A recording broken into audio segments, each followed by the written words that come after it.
Истрагата за судијата Ѓоко Ристов и созиданите 350.000 евра потсетува на мафијашки трилер според она што го брифираше обвинителството за гонење на организиран криминал. Првите сомнежи се јавиле пред 8 до 9 месеци. Сведоци почнале да пријавуваат влијание од адвокати за различни предмети, а и дека им се бара мито. Се склопил цел мозаик.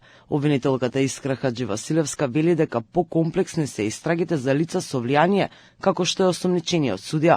Се вклучиле АНБ, финансиската полиција, управата за финансиско разузнавање и со помош на техничка опрема што ја поседува истражниот центар на обвинителството, се стигнало до осомничениот. Проверуваме преку многу институции. Наидовме и на телефони од затвор во кои затвореници си прават различни муабети. Различни сведоци од секаков вид на предмети пријавуваа со месеци. Праќаме барања за одговори до многу места, но кога истражуваме лице со влијание, оди потешко, бидејќи однапред знаете тој може секаде да се јави и да влие. Ристов не бил под посебни истражни мерки, но работата станала појасно откако екс-државниот правобранител Фехми Стафа заврши во притвор за давање мито.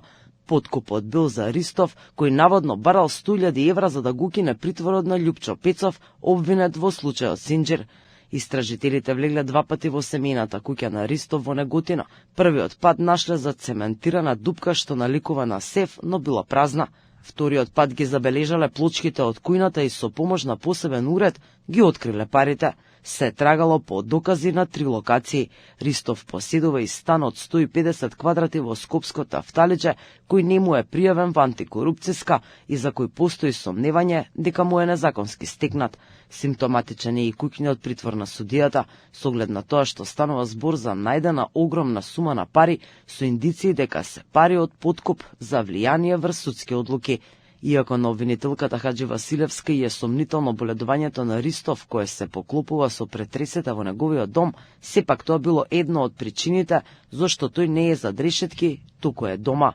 Тој има активно боледување. Иако го земав со резерва бидејќи е отворено тогаш кога почнавме со претреси, но сепак како документ постои и е важечко. Сметавме дека нема ризик од бегство и ги ценевме сите околности.